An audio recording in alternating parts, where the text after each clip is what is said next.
The following SHSMD podcast is a production of drpodcasting.com. On this edition of the SHSMD podcast, we get a preview of an upcoming session at SHSMD Connections 2022 in Washington, D.C. coming up in September as we talk about content and driving consumer engagement via a digital content hub and how to take the goodwill earned over the pandemic and parlay that into consumer success today.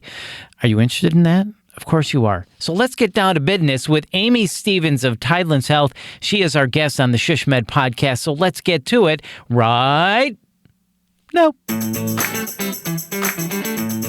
This is the SHSMD podcast, rapid insights for healthcare strategy professionals in planning, business development, marketing, communications, and public relations. I'm your host, Bill Klaproth. In this episode, we talk with Amy Stevens, Vice President of Marketing and Communications at Tidelands Health. Amy is presenting at this year's SHSMD Connections in-person annual conference, September 11th through the 14th in the Washington, D.C. area. Hope to see you there. Her session is titled, Content is King, Long Live the King, Driving Consumer Engagement via a Digital Content Hub. And we're going to get a preview of that today. But first, Amy, welcome to the SHSMD podcast. As you know, we start every episode of the SHSMD podcast with rapid insights. One quick tip someone can use to make their marketing communications better today. Amy, give us your rapid insight. Thank you for the opportunity to share. So my rapid insight, I once heard somebody say, the shortest distance between two people is a story. And I have built my career on that. I think that as long as we as marketers remember that storytelling is the fundamental building block of what we do, that we can't go wrong. The shortest distance between two people is a story. That's right. I love that. Thank you so much for that rapid insight, Amy. That is fantastic. I love story as well. That is so good. So we're looking forward to hearing your story on how content is king coming up at SHSMD Connections in September. So you certainly know the saying, us marketers, we say it all the time, content is king.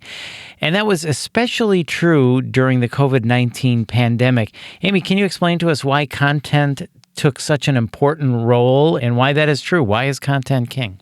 Well, I think as we all experienced, we weren't just healthcare providers in the pandemic. We were ordinary people living this unprecedented time. And I think we all experienced there was an overload of information and misinformation. And so it's hard to remember now, but if you think back to those early days of the pandemic, we didn't know what we didn't know, and everything was scary, and the information was changing so rapidly that it was hard to trust anything.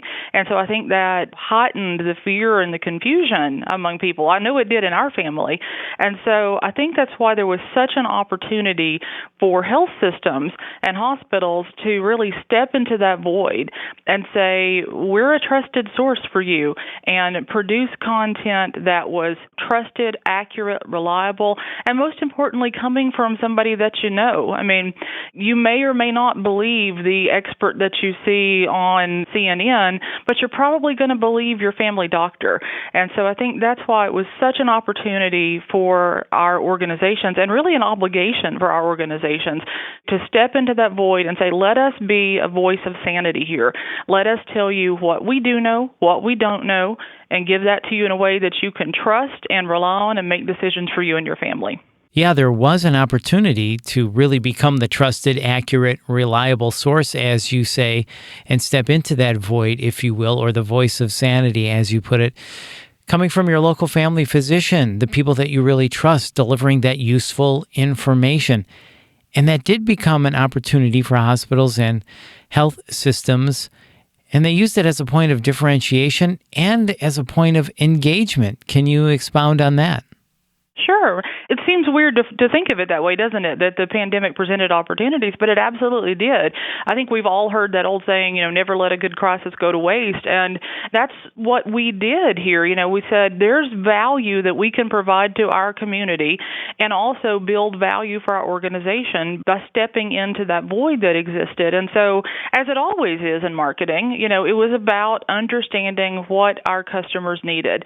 I think sometimes we're all guilty of of the internal pressures of what our organization wants the customer to need. And it may be that we think one thing, and what we really wish they wanted was that one thing, but we do our best and we provide the most value when we stop and listen and say, okay, here's what the customer is telling us. I mean, I think we've all seen the Venn diagram. Here's my perspective and here's your perspective and here's the part in the middle that overlaps. That's what the opportunity has been for healthcare organizations, is to say there's a real community need here for trusted information, and it's a real opportunity for us to create a level of engagement and trust with our community that is really unprecedented. It was stepping into that and leaning heavily into it and saying, we are going to go out and be that trusted source and just do it over and over and over. It's not once or twice, but it's just repeated, hundreds of touches of content and information so that you create a meaningful relationship. I mean, that's what engagement is. It's saying, I am providing something that matters and something that is of value to this customer. And so the customer is choosing to engage with me. And I think that's where the opportunity was and is. Absolutely. I love how you said we provide the most value when we stop and listen. I think that's so right. So if you're hearing the needs of the community, then you're responding to what they're looking for, the solutions to their problem, the information they're looking for when you stop and listen, and then you're able to achieve that level of engagement and trust. I love how you use the word trust in that sentence and how you define engagement as a meaningful relationship. So I think that's so good that sometimes we overlook that as marketers. So when it comes to that level of engagement and trust as we emerge from the pandemic, what is your organization's consumer engagement strategy at Tidelands? First and foremost, we don't want to lose ground. I think it's a very real phenomenon right now that we're all living and experiencing, that everybody is tired. Every marketer in the world is tired. Lord knows every healthcare provider in the country is tired. And so you want to just sort of stop and take a breath and say, okay, well, we don't have to work quite as hard as we have for the past 2 years, but that would be a mistake. We have established this relationship, this value. We're engaged with our community now, but we don't get to just rest on our laurels of that. And so our strategy is making sure that we continue to do what we've done throughout, which again starts with listening. And so what does our community want to know from us? How do we meet that need? And this isn't anything that most marketers don't already know and do, but a perfect example would be the infant formula situation and the shortage. That's a real pressing issue for a lot of people in our country with fears about feeding their children. And so, again, saying here's an opportunity for us to step in as an expert, provide content and information of value to our customer that allows us not to lose the ground that we gained, that we just continue to say, yes, we're still here. We were here for you in COVID. We're here for you now. We're going to continue to be that trusted source for whatever your health and wellness needs are for you and your family. Right. So you mentioned again, step one, make sure you're listening and providing what they want. How do you listen to your community? How do you know exactly where you need to go to give them what they want?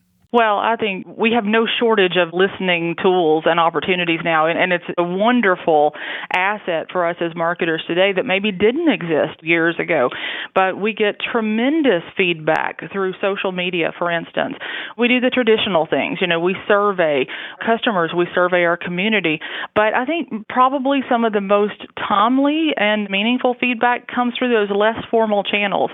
What are people talking about? What are those conversations that are happening? And social gives us a window into that community level of conversation that maybe we wouldn't have had before.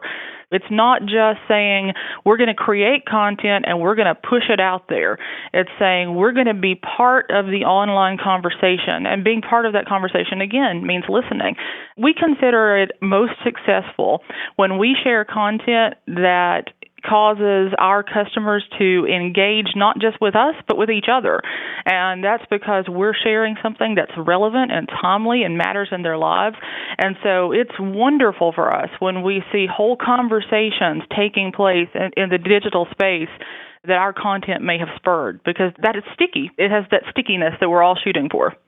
Right. Well, I like to say people pay attention to you when you offer solutions to their problems because they're actively searching for something. They're looking for information, as you said. They're looking to learn something. When you have that solution to their problem or you have that answer to their question, that's when they really start to pay attention to you, and you can really drive that engagement and trust. So you mentioned digital. How are you leveraging digital content to drive engagement? Our digital content hub is the foundation of our marketing and communications program. We look at that digital ecosystem and say, how can we populate that? How can we create content that works for this platform and that platform? And those are, as you know, we're not going to be the same. It's not enough to say, well, I'm going to write 12 inches of copy and send that out as a press release because that worked a while ago. It doesn't work now. Now it's got to be, we're going to have copy for this format. We're going to have video here. We're going to have a podcast here. We're going to have Facebook Live here. It's using all of the channels and customizing to them. That's really, really important because one size doesn't fit all in that digital landscape. I like how you call it a digital content hub. Yes. That's good. I also like how you say we're populating the digital ecosystem. It's like we're planting little pieces of content everywhere and they're sprouting up everywhere. I love it. So as we, again, moving out of the pandemic, thankfully, as we're emerging from this, what are you doing at Tidelands now to build upon the trust that you've fostered over the past couple of years? How are you taking all of this goodwill? What are you doing with it moving forward? Well, we're going to continue to listen, and we are going to build upon that success. We're using tools now that we weren't using pre-pandemic. So we're using digital platforms we weren't using pre-pandemic. And so that means that our marketing toolbox, that's my highly technical term for it, our marketing toolbox has expanded. And so it's looking for each opportunity that presents itself, saying, how do we create a custom way to push this information out in a way that matters? And part of that, too, I think one of the things that sometimes we're very good when we think in a traditional marketing mindset of we know not to go and market a service line that has a 6-month wait. They taught us that back in Marketing 101. We know not to do that. But I think sometimes we forget some of that on the content side. And so if we have an opportunity to produce content about some relevant GI issue, for instance, and we're going to use our most trusted doctor because he's great and that's who we would always turn to, and he's well-spoken, but he's got a 6-month wait. So I think that's a real opportunity and a challenge for us as we think about going forward in this sort of content-forward way, is apply the same principles that you apply to the rest of your marketing decisions. Use your experts. The experts are the foundation of a content program. That's our secret sauce. That's what we have that nobody else can offer. We are the trusted local doctors, the trusted local nurses. So use them, leverage them, but think about using them strategically so that you're not creating this sense of trust and engagement and, my gosh, I wish he were my doctor or I wish she were my doctor. So it seems like a simple thing, but for some reason I think we lose sight of that because we draw this line in our minds traditionally that marketing sits on this side and communication sits on this side, and we sometimes don't think about the communications program through the marketing lens. So that's something that we really try to be mindful of, is making sure that we're applying those same tests and those same thresholds on the content side just as clearly as we would on the marketing side. Yeah, I think you make a great point about people making the difference. I think you call it the secret sauce is your doctors. So if you think about it, each of us in our own healthcare systems, we all have the same MRI machines. We all have the same tables. We have the same sutures. We have the same bandages, right? The equipment is kind of the same. The difference is the people. That's right. The difference is the people that are providing that care, the people that you're meeting, the people that are taking care of you. So I love how you said the secret sauce is basically it's our physicians and our doctors and how you need to use them strategically. And I think that is a good point. I think sometimes that does get lost. Well, this has really been an informative conversation, Amy. Is there anything you want to add at all about digital engagement and driving this great consumer bond and trust?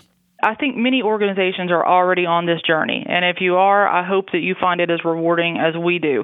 If you're not on this journey, what are you waiting on? Get started. You don't have to be huge. I mean, we're not huge. We're a small community health system, and so there are creative ways to establish a content strategy and to do that within the budget that you have to work with. It doesn't have to be Cleveland Clinic to be able to do this. They do an outstanding version of it, but you don't have to be them to do it. You can find a way to right-size this for your organization and your community. Yeah, great point. Right-size it for your particular local community. That all makes sense. Well, Amy, thank you so much for talking to us about how content is king and driving that consumer behavior and a level of engagement and trust. It's really good stuff. And we look forward to the session, and you're going to go into all this stuff in depth in your session, correct? That's the plan. I hope to have lots of people join me. I promise you it's going to be a transparent look at the good, the bad, and the ugly of what it took to build our content hub, and hopefully share some of our wins and some of our stumbles so that wherever you are in your content journey, that you can learn from some of our good and our bad and build something that's great for your community. Because this is, again, one of the things we like to say around here at Tidelands Health is quality is assumed. Just people assume cars are going to drive and work appropriately. People assume that healthcare and hospitals are going to take good care of them. That's not where we differentiate ourselves. We differentiate ourselves on this, on providing value, providing something that's relevant and meaningful to people, and filling a gap in their lives.